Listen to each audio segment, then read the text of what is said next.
everybody. Welcome to Shadow at Night. This is Wednesday, September the 18th, 2024. On the show tonight, well, Greg Wycliffe was supposed to be joining the show tonight. We had a scheduling conflict, so Greg is going to join the show on Friday night. We do have a video that he's put together with this new project of his, and it's very compelling to watch what he is doing. He is trying to expose Save Free Speech Canada. Hang on just a second. Let me make sure I've got this right because it's very important. So, yeah, savefreespeech.ca is the website that he's put together. The organization is called savefreespeech.ca. He's putting together a documentary exposing the anti-hate network more so than has already been done, and how they get their funding and what they're used for by the left-wing corporate media, by the RCMP, by local police forces. It's really quite something, and it goes into great detail on the transing of our kids and climate change and all of that. And the people they actually target, the anti-hate network, they target people, dox them, try to get them canceled, or try to get them so scared they'll back off from what they're saying. Now, that's never going to work with people like me and people like Greg, but it may work with other people who have got careers and families and homes to protect, right? And that's one of the problems we're facing. This is cultural Marxism at its worst. So we're going to play you a clip of this upcoming documentary that Greg is putting together in just a second. And as I pointed out earlier, he is going to be joining the show on Friday night. There's going to be a vote of non-confidence in the House of Commons next week. It's not going to work out the way we hope. Everybody's excited. Oh, Poilievre announced this morning there's going to be a vote of non-confidence. Well, the Bloc has already come out and said, we won't be supporting that. And so we're going to give you all the details on that. I didn't know until about 3 o'clock this afternoon that Manitoba, the province of Manitoba, is going to be accepting 8,000 asylum seekers in the next couple of months or so, because of the federal government's need to move these people out of Ontario and Quebec. Other provinces have already said, no, we're not doing that. But Wab Kinew stepped up and said, yeah, we'll take them. So we'll tell you exactly how many are coming to Manitoba and why the left-wing corporate media hasn't done anything on this at all. I checked today and I couldn't find one story in any of the local left-wing corporate media that talks about this, except for one publication out of Portage-la Prairie, not exactly the major city in the province of Manitoba. So all that is coming up in just a second. Hello, Sherry, watching on X tonight in Winnipeg. JJ's watching in Calgary. Hello, Michael, watching in Brampton. Is there anybody watching in London, Ontario tonight? The reason I ask, well, I'll show you in just a couple of minutes. And I used to live in London. I like London. I lived there in 96 and 97. Hello, Leonard, watching in Altona. Kathy is watching in Bothwell, Ontario. B is Campfire. Is there such a place? I guess there is. Campfire, Manitoba. Linda's watching in Saskatchewan. Hello, Linda in the Waterloo area. Carla's in Calgary. Hello, Greg in Kingston. Wanda is watching tonight in Sudbury. Gerald is watching on Facebook tonight in Toronto. Whatever platform you guys happen to be watching on, don't forget to get this out there with a like and a share. On Facebook, that's what it is. You smash is it the like button? I'm not even sure what it is on YouTube. If you're watching on YouTube, smash whatever button it is that's going to get this out there. I think it might be the like button. I don't know. Twitch, do the same thing. X, don't forget to reshare and heart this. And Telegram, just keep watching, doing what you're doing. For Rumble people, there is a button called share beneath the screen that highlights the URL above the screen. And from there, you can copy and paste into your favorite location. The show is brought to you by CanadaNanoSilver.ca. CanadaNanoSilver.com. The CA website will redirect you to the brand new website, which is CanadaNanoSilver.com, on which you can see this awesome new advertisement for the toothpaste. Today we're comparing Crest toothpaste to SilverSeuticals toothpaste. First, we're starting out with Crest. It's a classic, it's an original. It's what I've used most of my life. But that being said, it does have its problems. First off, the consistency is so weird and thick, and I get it's a paste, but it really doesn't spread that well.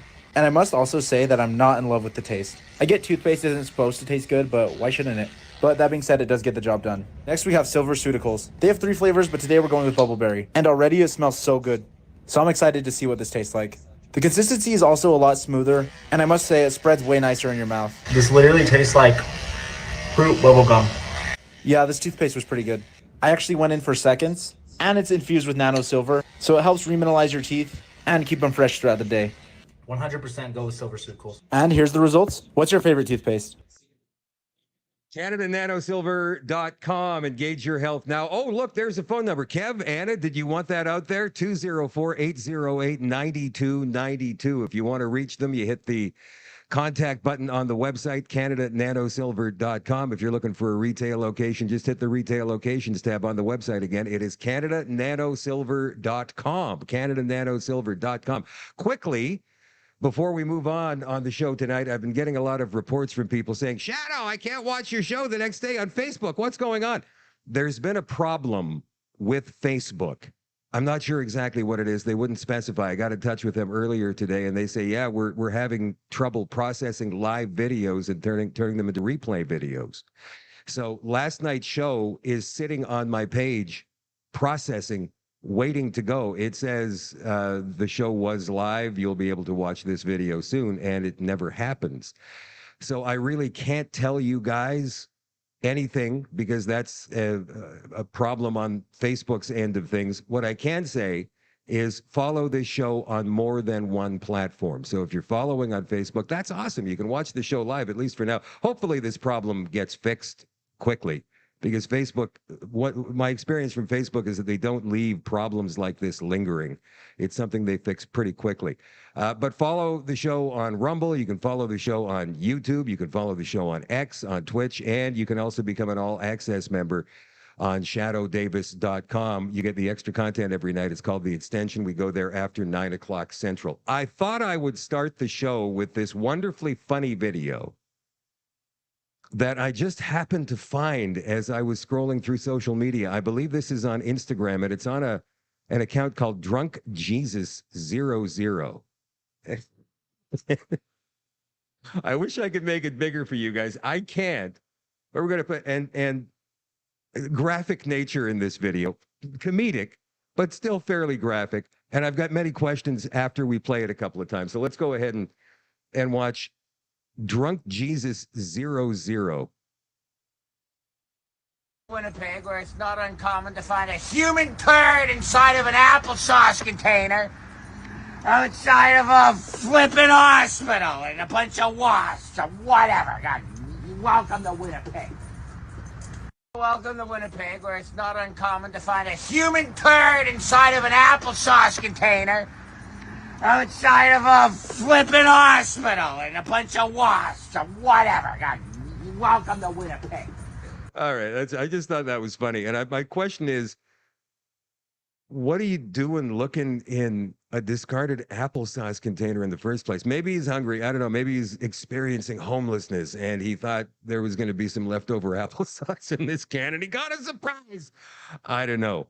I just thought that video was funny, and I thought that we would open the show with a laugh tonight. Okay, the reason I asked for people who are watching from London, Ontario, I was scrolling through social media, I forget which one, and I came across a post by the City of London to get on board with our new plan. Now, this looks very similar to the plan that's being pushed in Winnipeg, the WMR, the Winnipeg Metropolitan Region's Winnipeg Plan 2050. Remember, they're all called something different. They're not going to be called smart city plans. They're not going to be called 15-minute city plans because they know we're onto them. So they're changing the names of all of these different plans. This one is called a New Mobility Transportation Master Plan for London. This is not 2050 either. This is 2030.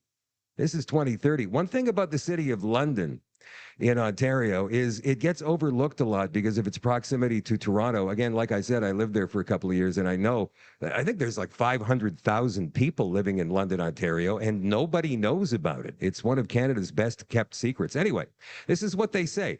This London 2030 Transportation Master Plan study began in the fall of 2009 with the mandate of updating the 2004 TMP. Following the 2004 study, the London Transit Commission completed a transit ridership growth strategy in 2006, which recommended implementation of a bus rapid transit strategy to achieve the mode share targets of 2004 TMP. The City of London also completed their first bicycle master plan in 2007, which contained a number of recommendations to enhance cycling facilities throughout the city. What they want is a vibrant and diverse community. That's strike number one. Vibrant and diverse. Using the word diverse, you know where that language is coming from. Green and growing city, obvious. A sustainable infrastructure, the word sustainable. Definite giveaway there. A caring community. Excuse me, how do you mandate caring? You will be caring from now on. If you're not, it's a crime. Like the final episode of Seinfeld, the Good Samaritan law. Ridiculous. A strong economy. That's the one thing that I agree with. But what does that have to do with a master transportation, green, growing, sustainable infrastructure? This is part of the UN 2030/2050 agenda. It's all to do with ICLEI Canada and the Partners for Climate Protection. And for those of you who live in London, Ontario, I suggest you guys get on this and start asking your city councilors some very difficult questions. At first, they may not want to hear you. They'll probably try to ignore you. That's why you have to be nice to them. You catch more flies with honey than you do with vinegar. All right, so Greg Wycliffe, again, he's coming on the show Friday. It was supposed to be tonight, but it's going to be on Friday. He has started SaveFreeSpeech.ca, and he posted this today on the X account. Canada is openly at war against parents who disagree with the gender ideology being taught in schools. CUPE Ontario, MSM, mainstream media, left-wing corporate media journalists, police, and politicians either participate in it or watch it happen. It's time to start fighting back and refusing to shut up about it. Here is an excerpt from Greg's upcoming documentary. Let's watch this. I wish that people understood that drag is a way of expression. Wow! This flag is called the non-binary pride flag, the lesbian flag, the transgender pride flag. So cool! Thank you so much for sharing that with us. If you're a Canadian parent and you have a problem with this stuff being taught to kids, then you might be put on a CSIS watch list and be considered a violent extremist, according to a new policy. The Canadian government is also trying to pass Bill C-63, which could fine you, censor you online, or criminalize you for hate speech for simply speaking out on this topic. Now, at the front lines of this war against parents is the Canadian Anti-Hate Network. If you're a parent simply trying to protect your kids from gender ideology in schools, then Anti-Hate will smear your reputation and try to, ironically, get you hated among your community and among your peers.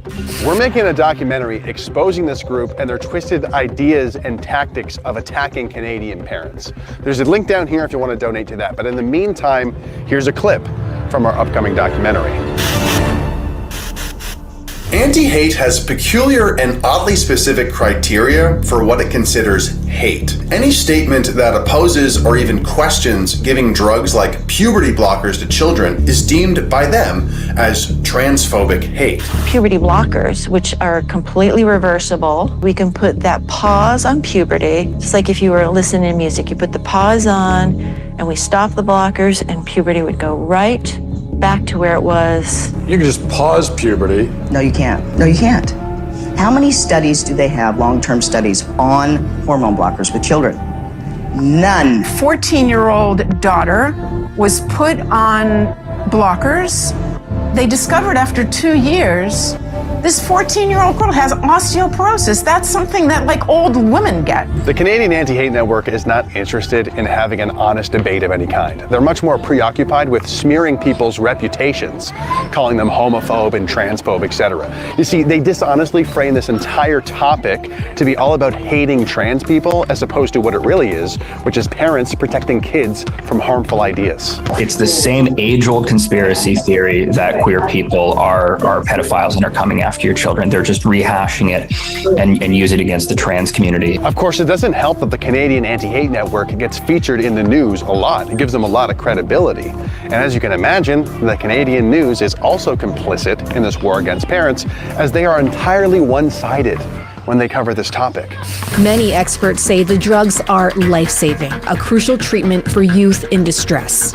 For my daughter to experience male puberty would be devastating. I've had patients who refuse to eat or sleep until they're able to move ahead with intervention. What do you say to the claim that, well, we have to do this for these kids because if we don't, they'll kill themselves. They'll resort to drugs and self-harm. A lot of them were hurting themselves. A lot of them were suicidal before they even discovered gender. That is never part of the discussion. And they say, what would you rather have? A living daughter or a dead son? If this is what the professionals are saying, it's terrible emotional blackmail. Using puberty blockers is supposedly part of gender-affirming care, which is deceptively named to define the attempted halting of the natural progression of puberty for a young person. Gender-affirming care ranges from giving children puberty blockers all the way up to and including full-on genital mutilation for transgender surgeries. This is all for underage minors. These insane ideas fall under the umbrella of sexual orientation and gender ideology, or SOGI for short. The SOGI legislation being implemented in Canadian schools forces teachers to hide facts about students transitioning from their parents, among many other unprecedented policies. In practice, this means that teachers must refer to children by their new name and pronoun when at school, even if they are very young, but then switch back to the original name and pronoun when communicating with parents. I feel that this policy puts teachers in an ethical dilemma of having to lie to a parent or disobey the school board's directive. It also excludes parents from their own role of providing loving guidance to their child on a very complex and serious topic. I am worried that some of the new books in our libraries might influence children to make that hasty decision. For example, the book Seeing Gender states, "Children should be believed when they state that they are a gender other than the sex they were assigned at birth. And they should be believed if they want to change their gender the next day." This book presents the idea that there is no need to discuss these ideas with your parents before you declare your new gender identity, no benefit in waiting to be sure or researching future consequences before making this decision. The message to kids seems to be full speed ahead. Students, teachers, school board trustees, parents, religious leaders, concerned citizens, anyone opposing this behavior or the gender ideology as a whole is considered to be promoting hate and likely to be targeted by antihate.ca. Prominent activist Billboard Chris has been targeted and smeared by anti-hate. They wrote an article about me. They've written about 4, I think, but they wrote this article on me. They've misrepresented me a bit, misrepresented my past. Just wrote an article that I was a hateful person and all that. For the longest time, it was the #1 Google search item for me, if you Googled my name. So people want to know who Chris Elston is or Billboard Chris, that's what would come up. It's just used to silence people and to scare others from speaking up, because when they bully you like that, it does scare other people. And I do know others who they have written about where it's affected their job. There was a man who's a nurse in Ontario who came out with me on the street, and they actually wrote to his employer. And they also doxed his wife, who did work with the Ontario police, even though she had nothing to do with this gentleman standing with me. But he went on stress leave and sued them because, you know, they're going after his employment. It is stressful for a lot of people. Not everyone can do what I do because they have jobs and it might impact their employment. The Canadian Women's Sex-Based Rights has been targeted and smeared by anti-hate. All of us here could reasonably expect to end up on a CSIS watch list just for being in this room tonight. This is also a country where unserious people start unserious organizations like the Canadian Anti-Hate Network, and they receive government funding to monitor political dissidents like us. Countless other outspoken school board trustee candidates have been targeted and smeared by anti-hate. They all have one thing in common: opposing SOGI education. The leaders of teachers unions like CUPE, the Canadian Union of Public Employees, the largest union in Canada, have used anti-hate as a source in order to organize and mobilize against protesters condemning SOGI. In these leaked Zoom calls, members of CUPE union use the term anti-fascist, refer to antihate.ca, and allude to knowing activists who will help intimidate concerned parents, including recording the license plate numbers of protesters who oppose SOGI education and giving puberty blockers to children. When they are gathering for their tailgate party in the mall parking lot, we've got a couple of seasoned activists who've already said that they're willing to go over and, you know, take some pictures of license plates and make sure that they know that they're being watched, that they're not doing this in secret, that people are noticing what they're up to. During some of these demonstrations, protesters opposing SOGI education were violently attacked by a mob standing side by side with the president of the CUPE union, Fred Hahn. Fred, is CUPE stand shoulder to shoulder with Antifa? It's weird when people ask me about Antifa because, like, do you think we're pro-fascist? That's weird. Okay, we're done. So you do? Do you think we're pro-fascist? That's weird.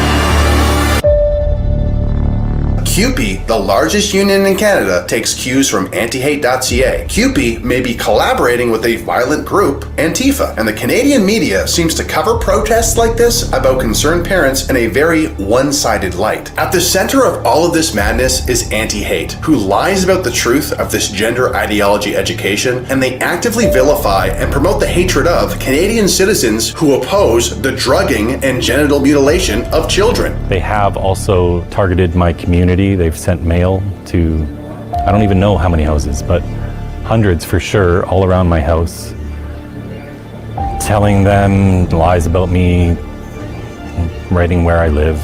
It was postage paid. To houses at least several streets away from me. So I don't know who sent it, but it was linking to antihate.ca's smear piece about me. If you look at the journalists who write for antihate.ca and you look up their bios, which I've done, it all says anti-fascist in their bios. They're all Antifa. These are Antifa journalists being funded by our federal government. They're using them as their brown shirts to do their dirty work because they don't want to do it themselves. This war against parents is far from over. The Canadian Anti-Hate Network received over $400,000 in funding this year alone. And you can bet that money is going to go towards vilifying parents who are trying to protect their children. I started SaveFreeSpeech.ca to stand up for parents and Canadians who are being bullied and attacked by Canadian institutions and organizations like the Canadian Anti-Hate Network. If you want to support our mission and help this documentary reach as many people as possible, then please go to givesendgo.com/savefreespeech. Thank you so much for your support. That is our friend Greg Wycliffe, and he's going to be joining the show on Friday night. So, of course, I was monitoring the comments as the video was playing, and somebody was saying, Shadow, you're talking too fast. The video is playing too fast. Here's what I think happened. You're probably watching on a phone or a pad, and you have accidentally turned your speed up by a half or maybe even doubled it. So look at that and then put it back to normal, and everything is going to be okay. As far as somebody else saying Shadow got bumped tonight, this guy was on the Levine show tonight. No, I didn't get bumped. What happened was Greg contacted me earlier today and said that he had double booked. He was going to be on with Jason 1 hour before me. And I thought, well, why would we do a back-to-back with the same guest talking about the same things? Because the audience does overlap a little bit. I'm going to say 20-25% of people who watch this show also watch the live Jason Levine show in the evening. So I talked to Greg this afternoon. We had a great conversation for an hour. I spoke with Jason as well, and we rescheduled Greg to my show for Friday night. So nobody got bumped. It was just a scheduling problem that happens so very rarely. Okay, so nobody's mad at anybody else. Nothing happened that was untoward behind closed doors, you guys. It's just that I thought it was best if we gave it a couple of days between Greg Wycliffe's on our shows. That's all. It's no big deal. Let's move on now to the other news. This one out of Manitoba. Now, you recall that Justin Trudeau in the last week said, well, we're going to be moving some of these asylum seekers out of Ontario and out of Quebec at the Bloc's request, obviously, and probably the request of Ford, Rob Ford, or is it Doug Ford? I forget which Ford. Is it Doug Ford? Rob Ford. Doug Ford, I think. He's the premier of Ontario. Ford, the premier of Ontario, to maybe give us a little bit of a break, understanding that Ontario and Quebec were taking the brunt of all of these asylum seekers that Trudeau is responsible for bringing in. Danielle Smith has said, we're not doing that unless you guys pay us a lot of money. BC is interested in taking some in. New Brunswick has said no. Wab Kinew, the premier of Manitoba, said yes. But like I said, I've been looking all across the left-wing corporate media locally today, and I couldn't find anything about this at all, except for this story, which is the story that alerted me to this whole thing in the first place, from Portage Online. Not anything out of Winnipeg. Portage La Prairie is a city of about 16,000, about an hour west of the city of Winnipeg, and they reported on this, but not the Winnipeg Free Press, none of the local TV or radio, and certainly not the Winnipeg Sun. Portage not likely to be impacted by Manitoba's decision to receive over 8,000 refugees. 8,000 last week. And again, you can't find anything on this from any of the left-wing corporate media in Manitoba. Discussions took place about the NDP's plan in Manitoba to receive 8,490 asylum seekers currently in Ontario and Quebec. It's part of this redistribution plan put out by Trudeau.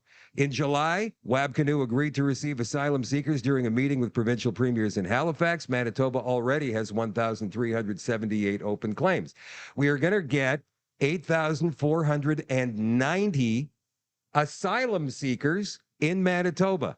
Now, where are they going to go? They're probably going to go to Winnipeg, obviously, and maybe to Brandon, which is the second largest city in Manitoba. You can see there with a population of just over 55,000. Steinbach is next at 20,000, then Winkler, 14,000, almost 15,000. Portage la Prairie, 15,000 people. Thompson, way up north, 13,000. They're not going there. Morden, maybe, 11,000. Selkirk's 10,000. Dauphin is 8,583. The amount of asylum seekers coming to Manitoba, nearly the population of the 8th largest city in Manitoba. That's kind of crazy, don't you think? Kinew offers Manitoba as place of refuge to people fleeing the Gaza conflict in a letter to Trudeau. But the problem with this article is that it came out last year, December the 15th, 2023. And since then, we have heard nothing at all about this topic. This video was released today by the Progressive Conservative Party of Manitoba. We'll play the first couple minutes of it because I think it's funny. Wab Kinew, by the way, for those of you who don't live in Manitoba, has got a reputation as being kind of fiery, kind of pushy, kind of a bully. So let's go ahead and watch. You will have to answer to the Premier of Manitoba, the Cabinet of the province, and the entire government of Manitoba. This is who he is. Manitobans, you're seeing this loud and clear.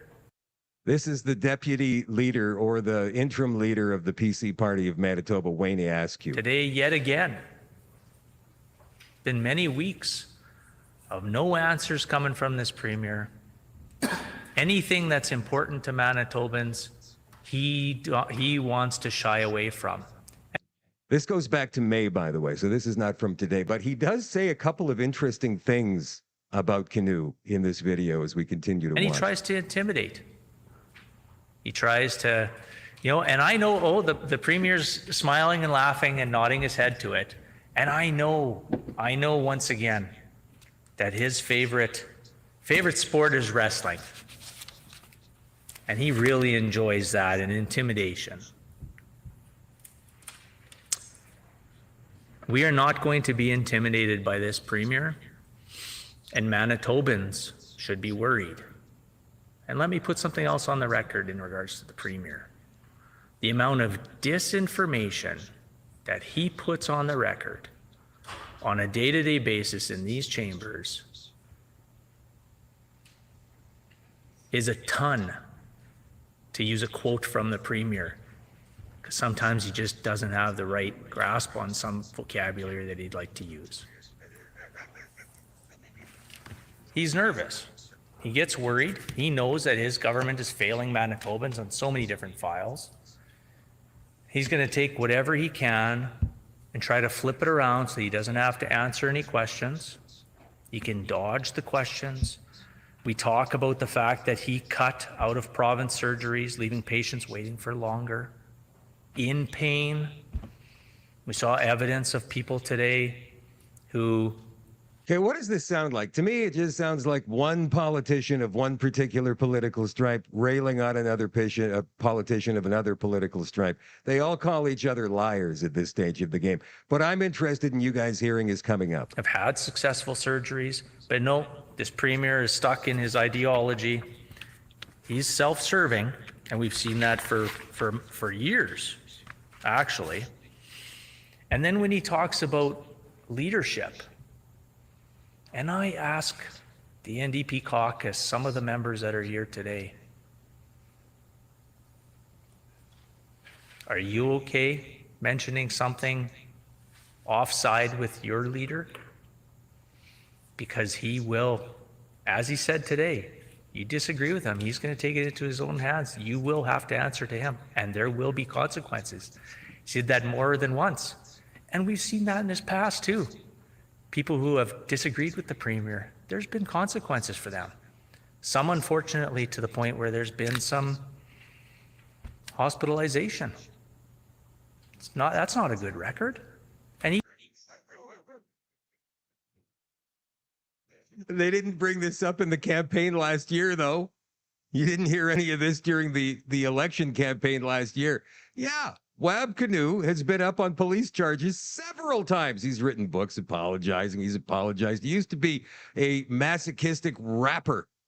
Some of the lyrics of his rap songs were absolutely atrocious, but he's apologized, so it's okay now. Apology without change is manipulation, and that, my friends, is what narcissists do. Anyway, getting back to the asylum seeker thing, Alberta says, no, we're not, unless you give us money. BC says, yeah, we'll take some more. Sure, why not? Because they're NDP. Saskatchewan said, no, we won't take any asylum seekers if Ottawa attempts to relocate them. Currently, the majority of the 235,000 are in Ontario and Quebec, but the two provinces are having difficulty coping with this large number, so they're going to try and redistribute these asylum seekers. But the Premier of Saskatchewan, Scott Moe, has said, no, we're not taking any more. New Brunswick has also said the same thing. All right, so this morning, Pierre Poilievre came out and announced that the Conservatives would be filing. Today they filed a vote of non-confidence. The vote is going to happen during Opposition Day next Tuesday, I believe it is. But already the Bloc leader, Yves Francois Blanchet, has come out and said, no, we're going to vote confidence in the government. So watch this CTV talking head tell everybody the exact same thing that I told everybody a couple of weeks ago when Jagmeet Singh first announced that the supply and confidence deal with the Liberal Party was ripped up, quote unquote. Okay, so what's really going on here by the Conservatives? What do you think? Look, in their wildest hopes, Pierre Poilievre and the Conservatives would love to see the government actually collapse and have a fall election. That's not really what they think is going to happen next week, and that's not necessarily even their primary intention. Their primary intention with this motion, Todd, is to force the NDP and the Bloc to side with the government. Pierre Poilievre wants to show the country that the NDP and the Bloc are still preserving and upholding and sustaining. By the way, that right there on your screen, the House has no confidence in the Prime Minister and the government. That's the motion. That's it. No rationale, just that the House has no confidence in the Prime Minister and the government. Meaning the Trudeau government. They want them to wear that. The Conservatives want the NDP and the Bloc to wear that. They think that's an investment in their change message for the next election. So that's what this is really about. And we're going to get probably a week of histrionics and parliamentary tactics in and around that drama. Well, that never happens in Ottawa, does it? Well, it's going to happen a whole hell of a lot more now that we are back in a pure and true minority situation. Yeah, let me ask you about the path forward for Trudeau here. So you're saying we may see this non-confidence motion next week, the first of a number of ones that are going to play out over the fall. If you're Justin Trudeau there, what's going through your mind, Scott, after what happened in Toronto and then Montreal on Monday? Well, it's a challenging time, obviously, and I mean, what's going to have to happen from this point forward is they have to play every count carefully. They have to calculate where everyone is, how they're managing committees. This puts all sorts of pressure on the House leader and on the team that guides the legislative agenda. But for Trudeau himself, for him personally, as he faces the country, faces these by-election defeats, faces very low polling numbers, what he's really going to be managing, I think, and one of the challenges for him is he's going to try and pronounce next week that this means he's had a vote of confidence, that it has carried, and it's time to put aside these parliamentary games. He'll make that minority prime minister argument. Once he's survived a vote of confidence, he'll say, let's get back to doing the business of the people. Okay, we've settled this political partisan question. Let's have a respite for a period of time. Let's not relive this every 3-4 weeks. That's in his personal political interest, but that's a message that might have some appeal to certain voters who say, God, are we going to be plunged in this drama every time? So for Pierre Poilievre, he's also going to have to figure out how often he wants to go to this let's force an election well. What about the Bloc Québécois? They have already said, look, we're not going to support a non-confidence motion by the Conservatives if it's about a carbon tax, election or a carbon tax issue. What does that mean? They're another wild card in all this. Well, they are for rent. They are in no rush to have an election. They love the position they're in now. They won a by-election the other night. That adds a member to their caucus. They don't want to have to deal with a majority conservative government if that's how the next election would turn out. They like. Okay, that's enough. That's enough from the left-wing corporate media. So that's Yves-Francois Blanchet, the leader of the Bloc Québécois, who is holding now the government for ransom for more stuff for Quebec, so that he'll vote with them and keep them in power for another year. Who knows how this is going to go? The only way that we're going to see an election call if the government falls next week during this first non-confidence vote is simply this. The Bloc votes with the government. The NDP votes with the Conservatives, which I can see happening. If they know that the Bloc is voting with the government, they can vote with the Conservatives. The Conservative Party voting, obviously, against the government. But members of Trudeau's own party, and all it's going to take is a small fraction of them, maybe 12, 15 of them, to vote against the government and bring the government down.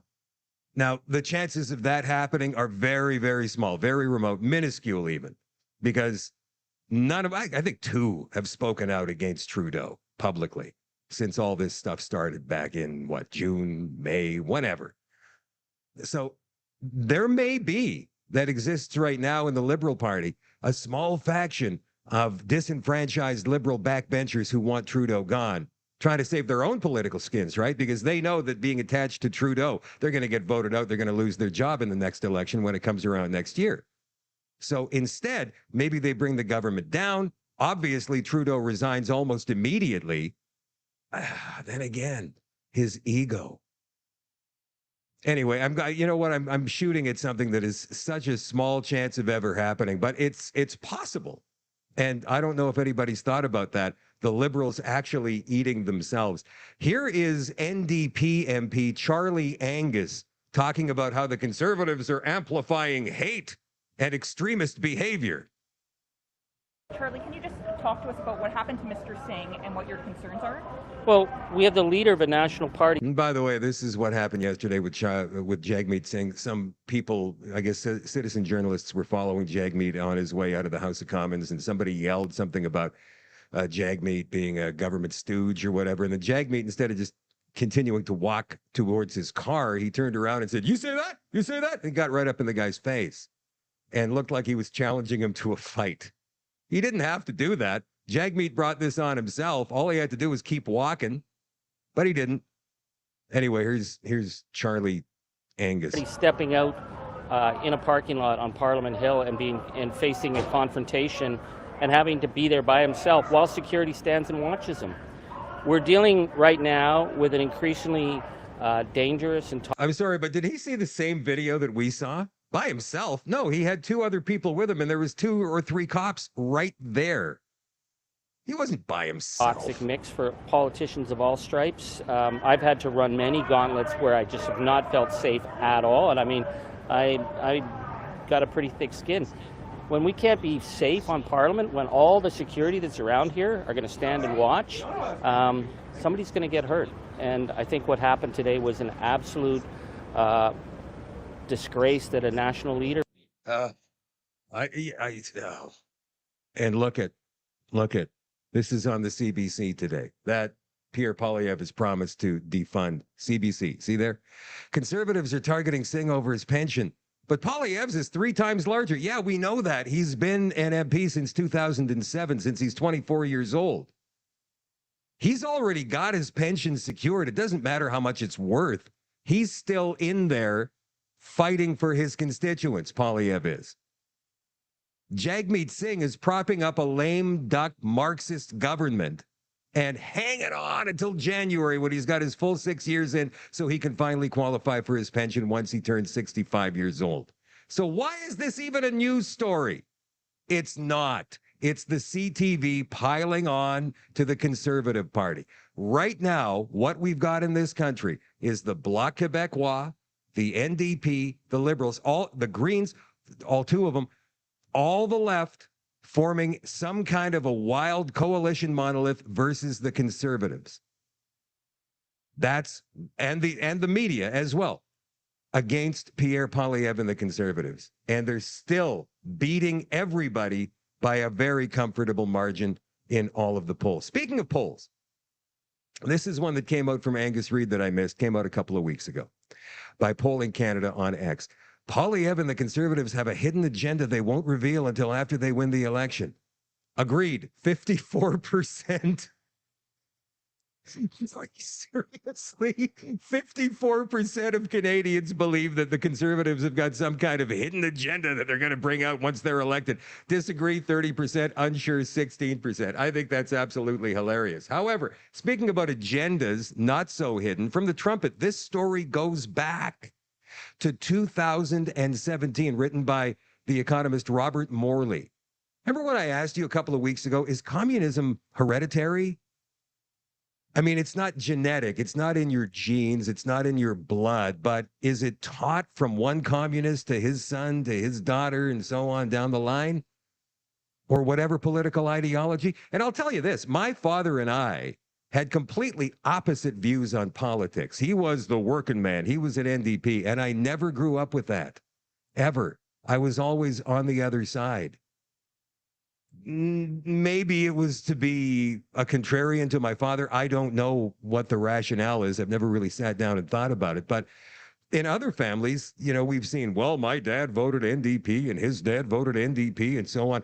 But is a political ideology like Marxism, like communism, handed down from father to son, from mother to daughter? Well, this article goes into it. I'm going to read you some. Like father, like son, Canada's democratic system has empowered a dynasty, Trudeau, he's talking about here, that's not big on democracy. 2 years ago, so again, this article came out in 2017. Justin Trudeau was asked which nation's type of government he most admired besides Canada's. His answer, China's.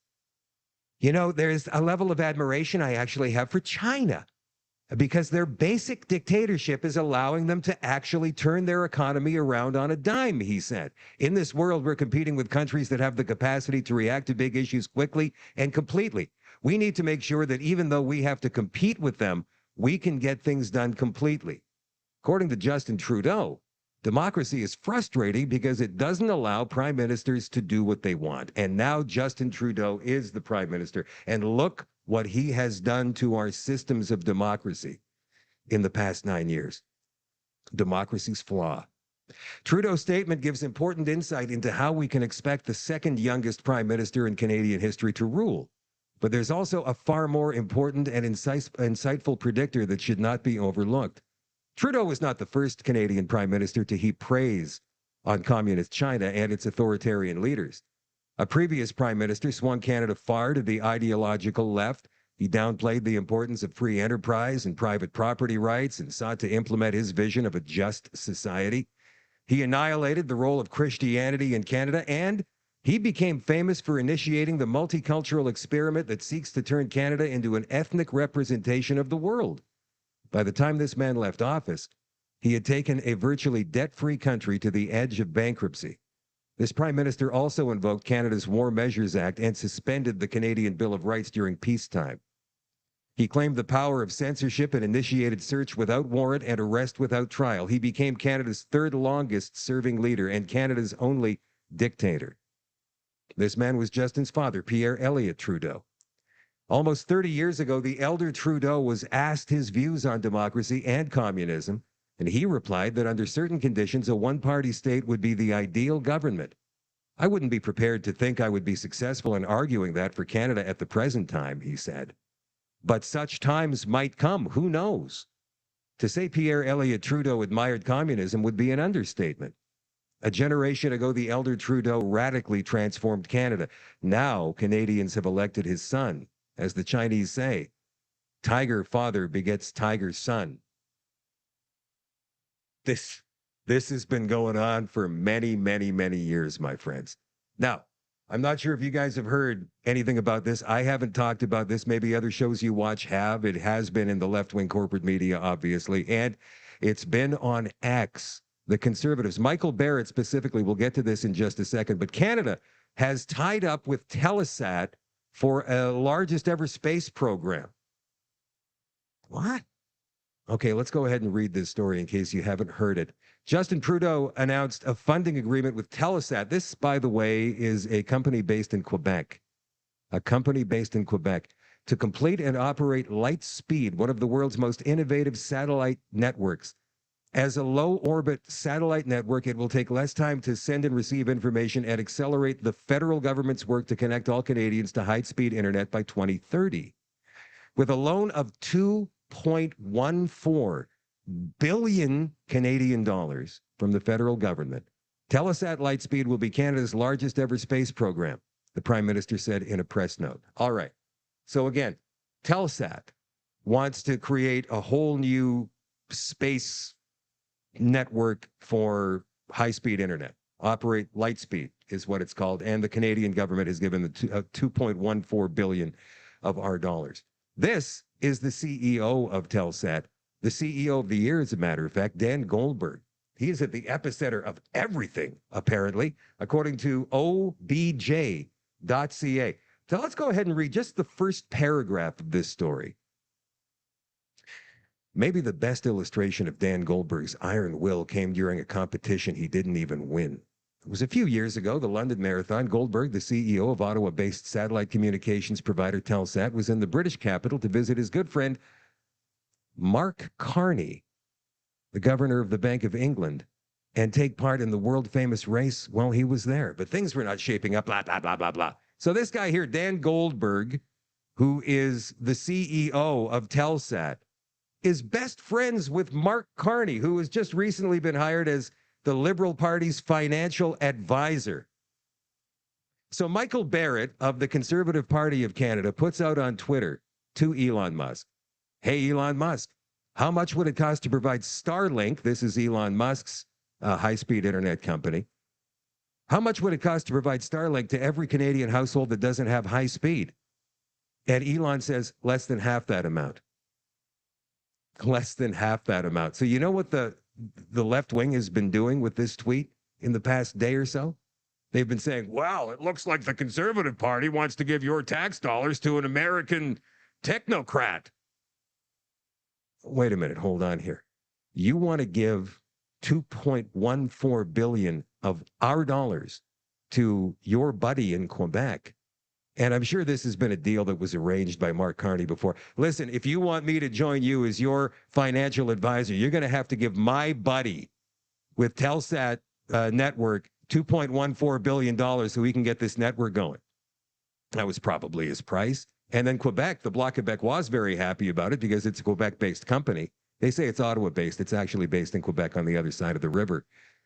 So Michael Barrett says, hey, how much, Elon Musk, for Starlink for every person in Canada, every Canadian household? He goes, less than half that amount. So the Liberals would rather have us pay double because it's a Quebec company. And yet they turn around and they blame us for wanting to give the money to an American technocrat. Speaking of American technocrat, Elon Musk, he's renamed ABC News. He's renamed ABC News, and he says, always be cheatin' news because of this tweet. ABC News falsely claimed the Springfield city manager refuted Trump's debate statement. They lied. He admits that there were complaints in March of Haitians eating pets. There are call reports that corroborate the complaints. And we have this particular video to play for you right laws now. And you know, culture is 180 degrees different of what they're used to. And one of the things that I heard that bothered me very much, I've actually had quite a few people contact me here lately, is some pretty horrid things occurring to domesticated animals in the neighborhood.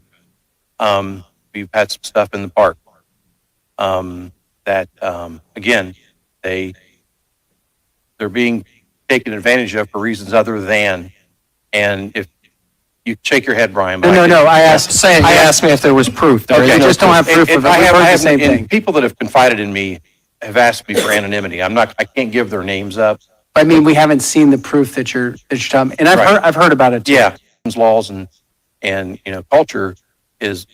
The mayor says that he's heard about it too. No reports? Granted, this is a third-person account, a hearsay account, but nonetheless, there are reports. And if there's enough reports coming in, maybe you start looking at things a little bit more seriously instead of screaming, no reports and you're a bigot.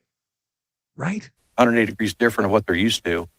And one of the things that I heard that bothered me very much, I've actually had quite a few people contact me here lately, is some pretty horrid things occurring to domesticated animals in the neighborhood. We've had some stuff in the park that, again, they're being taken advantage of for reasons other than, and if you shake your head, Brian. But No, I asked me if there was proof. I just don't have proof of it. We've heard the same thing. People that have confided in me have asked me for anonymity. I can't give their names up. I mean, we haven't seen the proof that you're talking, and I've heard about it too. Yeah. Well, if you haven't seen the proof, then go out and look for it. Enough people are talking about it. Here's the story from TNC.news. True North military, this is the Canadian military now, they wanted hate crime investigation into rampant male washroom tampon vandalism. What? I shouldn't be laughing, but here I am laughing anyway. This is one of the most ridiculous. Did you ever think we'd ever get to this point? Editor's note, the article has been updated with comments received from the Department of National Defense. So here we go. Canadian military officials wanted the Canadian Armed Forces Hate Crimes and Extremist Investigation Unit to open a file on soldiers vandalizing feminine hygiene product dispensers placed in male washrooms following a Liberal government mandate. Ultimately, both the National Investigation Service and the Specialized Hate Crimes, Extremism, Drugs, and Gang Enforcement Unit turned down these requests. No evidence, they said. The controversy began last December, following a Liberal government directive requiring military bases to provide menstrual products in men's washrooms as part of a broader inclusivity push. Department of National Defense access to information files obtained by True North shows military superiors scrambling to figure out why tampons and pads placed in male washrooms were disappearing. We'll figure it out, son. I think your soldiers were probably pissed. Reports of tampons and pads being vandalized or discarded emerged from several locations, including Denison Armory in Toronto and various bases, Petawawa, Calgary, and Ottawa. Originally, the tampons missing from men's washrooms were suspected to be disappearing because high demand. There's so many men having their period right now, they can't keep up. In a January 26, 2024 internal email at CFB Calgary, building maintenance managers wrote, the cleaners informed me that the tampons at Waters are almost running out due to high demand in the men's washrooms. The tampons and pads were disappearing from the male washrooms at such a rate that CAF Real Operations Unit West Calgary Operations Officer Sean Delamere noted they were being restocked twice a day. I have confirmed with the contractor that the tampon bin in the second floor men's room has been filled twice today. Delamere wrote on January the 29th. The confusion continued, with ATCO Facility Solutions struggling to keep up with tampon supplies. Gentlemen, I have no idea. I have no idea what's going on at Waters, but it seems someone may be abusing the this is an SNL skit, abusing the provision of female products.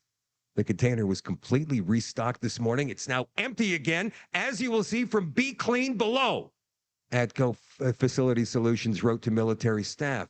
I have also asked them to use stock from other locations with lower usage to backfill the Waters building. However, if this consumption rate continues, I will have no choice but to submit to AWR to replace these feminine hygiene products at high-use locations like the men's washroom at Waters building. Other bases became wise to the true source of the problem, vandalism. Vandalism and soldiers discarding the tampons in the trash. At the Denison Armory, menstrual products were found discarded in the trash, leading Defense Construction Canada Facilities Management Coordinator Anthony Lino to halt restocking the dispensers. Vandalism was also reported at Coventry Tower in Ottawa, New Brunswick's CFB Gagetown. At CFB Gagetown, Sergeant Major Brian Standing complained in a January 10th, 2024 email that the vandalism was not acceptable in today's society and failed to abide by the Liberal government's new Labor Code directive for equitable tampon access. Incidents continued across all the bases mentioned, and some even resulted in officer complaints of theft and vandalism that were forwarded for military police intervention. The chief military police body, CFNS, whatever, under the direction of Captain Nick MacArthur, reviewed multiple complaints but concluded that the incidents did not fall within the organization's mandate to trigger an official investigation. MacArthur's communication dated January 23rd stated, "I've reviewed the file. It does not meet the mandate of CFNIS. File has been sent to CFNIS Hedge to determine if it falls." Can you even believe the thought and manpower and time they put into this ridiculous investigation? And yet here it is right in front of us. Despite this referral to the Hate Crimes and Extremism Investigation Unit, CFNIS Hedge Borden Region official Dustin Vass ultimately decided not to pursue further action. Alternative steps would be all right. "My name is Dustin. I work for CFNIS Hedge in Borden. I reviewed your street check and wanted to reach out. Doesn't meet the requirements for our mandate to be enacted." Don't they have better things to do at Canadian Forces bases all across the country? Is there not something more important they could be working on, like maybe sending most of our weaponry to Ukraine? From Gateway Pundit. Now, this was kind of a thing earlier today, but then it wasn't, then it was again. Breaking: explosive device reportedly discovered near Trump rally in Uniondale, New York. After second Trump assassination attempt. The update: police say suspects in custody after suspicious occurrence. Denies discovery of explosives. So let's go ahead and read this story for a bit. Look at that picture they put there. Isn't that sickening? Police have reportedly discovered an explosive device in a car near President Trump's rally venue in Uniondale, New York tonight. According to Nassau County Police Department sources, during K-9 doing their checks, they found an explosive device in one of the vehicles, and that driver ended up running into the woods. Like he was going to go get away like that. I know, I'll go running into the woods. They'll never find me here. Another source from the department confirmed this. Investigative reporter James Lalino told the Gateway Pundit, "As per Lalino, sources in the Nassau County Police Department just told me the perimeter was breached and a blue barrel was removed from the area surrounding tonight's Trump rally site. A source said during K-9 doing their checks, they found an explosive device in one of the vehicles. The driver ended up running into the woods. No one saw if he had anything on him. They just saw him take off running. A lot of cars now parking, blah, blah, blah, blah, blah." The update confirmed that it was just nothing, really.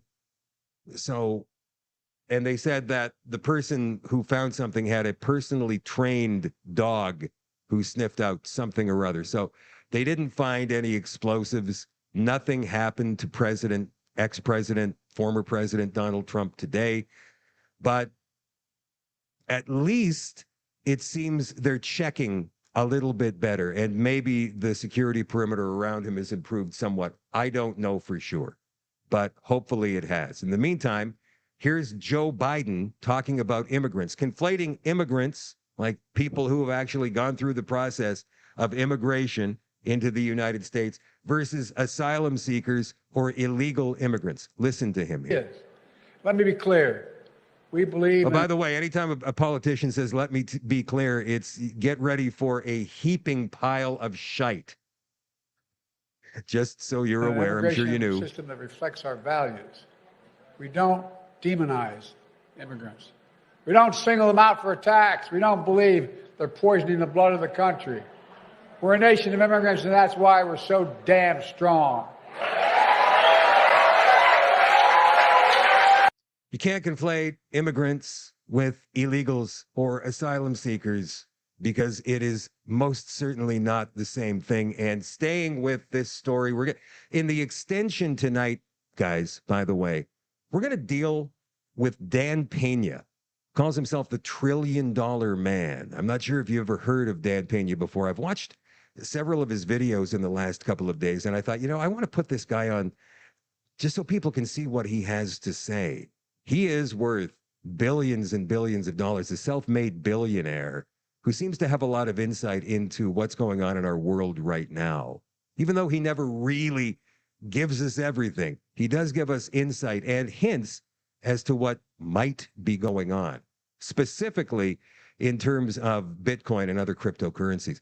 Last thing today, Teamsters won't endorse in presidential race after releasing internal polling showing most members support Trump. This is the first time in 30 years that the Teamsters have not endorsed a political candidate in a presidential race, because and they want to endorse Harris, but they can't because most of their membership is supporting Donald Trump.